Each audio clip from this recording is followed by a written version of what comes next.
फटाक खबर सिर्फ 30 सेकंड में। डाउनलोड कीजिए तक ऐप।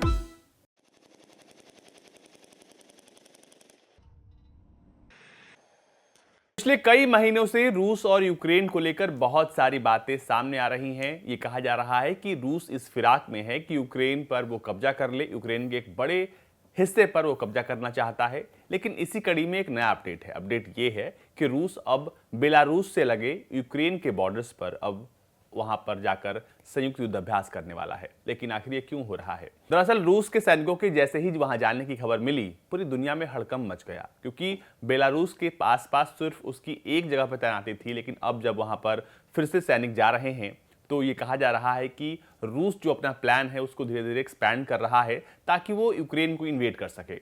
चलिए जानते हैं कि आखिर क्या है पूरी खबर और इस खबर के बाद दुनिया के तमाम देशों ने क्या कुछ रिएक्शन दिया है। आपको बता दें कि रूस ने संयुक्त सैन्य अभ्यास के लिए यूक्रेन के उत्तरी पड़ोसी बेलारूस में अपने सैनिकों को भेजना शुरू कर दिया है, जिससे पश्चिम में ये आशंका बढ़ गई है कि मॉस्को आक्रमण की तैयारी कर रहा है। यूनाइटेड रिजॉल्व नाम का ये जॉइंट एक्सरसाइज जो है वो होना है, ये फरवरी में होना है और ये कहा जा रहा है कि इसको लेकर अभी से ही रूसी सैनिक जो हैं बेलारूस जो है वो जा रहे हैं और जो संभावित आक्रमण की जो धमकी थी, खतरे की जो धमकी थी, उसको अब तमाम जो पश्चिमी देश हैं वो सच मान रहे हैं। अगर ऐसा होता है तो ये दशकों से यूरोप में सबसे बड़े संघर्ष के तौर पर सामने आ सकता है। और आपको बता दें कि बेलारूस के सोशल मीडिया वीडियो में ये साफ साफ दिखाई दे रहा है कि रूस के साजो सामान, सैन्य सामान, सैनिक गाड़ियां, इसके अलावा वहां के सैनिक जो हैं वो वहां पर पहुंच रहे हैं। रेल पर लदे सेना के टैंक और तमाम साजो सामान इस बात को साफ साफ दिखाते हैं कि बेलारूस की तरफ अब रूस के सैनिक रुख कर चुके हैं और इसको लेकर बहुत सारे लोगों ने बहुत कुछ कहा है। आपको बता दें कि बेलारूस के सिक्योरिटी काउंसिल के हेड अलेक्जेंडर वोल्फिच कहते हैं, फरवरी में एक निर्धारित अभ्यास से पहले ही सैनिक वहां पहुंच रहे हैं और वो बस एक अभ्यास की बात कर रहे हैं। लेकिन कुछ सैनिक एक्सपर्ट्स ये बताते हैं कि रूस व्यापक आक्रमण मामले में बेलारूस के माध्यम से अपनी सेना वहां भेज सकता है। आपको बता दें कि बेलारूस और यूक्रेन की जो सीमा है वो लगभग 700 मील लंबी है और इसको देखते हुए इसका फायदा रूस उठा सकता है। वहीं दूसरों का मानना है कि अगर रूस यूक्रेन पर हमला करता है तो बेलारूस जो है उस भूमिका में बिल्कुल अपने आप को न्यूट्रल रखने की कोशिश करेगा, क्योंकि बेलारूस की 700 मील की सीमा जो है वो यूक्रेन से लगती है। वहीं बेलारूस के नेता अलेक्जेंडर लुकाशेंको ने इस बात को साफ कर दिया है कि वो अंतर्राष्ट्रीय दबाव में नहीं आने वाले हैं और उन्होंने तमाम अलगाव के जो सवाल उठ रहे थे उनका भी जवाब दिया है। उन्होंने पुतिन के सैन्य निर्माण के लिए मुखर समर्थन दिया है। उन्होंने ये भी कहा है कि क्रेमलिन से पश्चिमी प्रतिबंधों से लड़ने के लिए राजनयिक और आर्थिक समर्थन उन्हें मिलता है।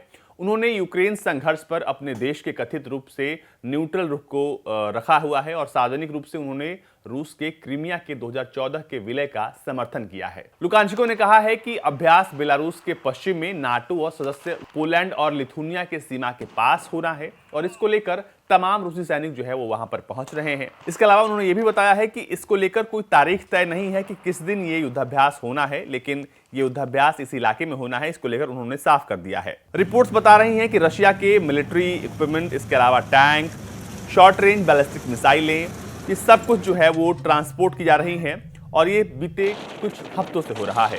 वहीं इस पूरे मामले के बाद जर्मनी के फॉरेन मिनिस्टर एनालेना बैरबॉक ने ये कहा है कि उन्हें लगता है कि ये मामला जो है डिप्लोमेसी से सॉल्व हो सकता है। अगर ये नहीं होता है तो मॉस्को को इसके लिए भारी कीमत चुकानी पड़ेगी, क्योंकि वो जितना अग्रेसिव है यूक्रेन की ओर, उसके जो परिणाम होंगे वो बहुत बुरे होने वाले हैं। आपको बता दें कि लगातार रूस यूक्रेन पर हमला कर सकता है, इस तरह की खबरें जो हैं वो आ रही हैं, क्योंकि अगर आप यूक्रेन के नक्शे को देखेंगे तो उसके चारों तरफ रूस के सैनिकों का जमावड़ा है।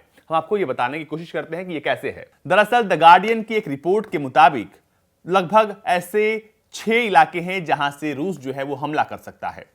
सबसे पहले इलाके में हम आपको बताते हैं कौन सा है।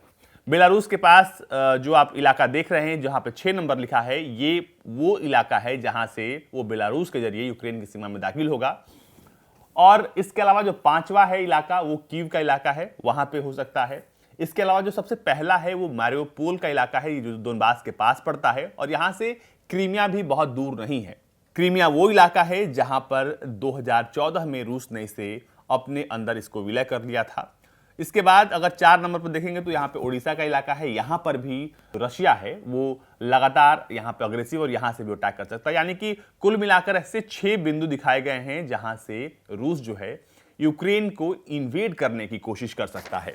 इसके अलावा बता दें कि जो इंटरनेशनल मीडिया है, द गार्डियन की जो रिपोर्ट हम आपको बता रहे हैं, उस रिपोर्ट के मुताबिक लगातार रूस जो है बिल्कुल आक्रामक है अपने इस रुख को लेकर और वो अपने सैनिकों की तैनाती लगभग कर रहा है। वहीं डेली मेल की एक रिपोर्ट के मुताबिक कहा गया था कि लगभग 50 बटालियन, जिसमें तकरीबन 94,000 सैनिक हैं, वो यूक्रेन की सीमा पर हैं। इसके अलावा 80 से 1 लाख जो हैं वो रिजर्व के तौर पर बैठाए गए हैं और इन सैनिकों के पीछे जो है भारी असले बारूद के साथ जो है रूस का पूरा दस्ता मौजूद है।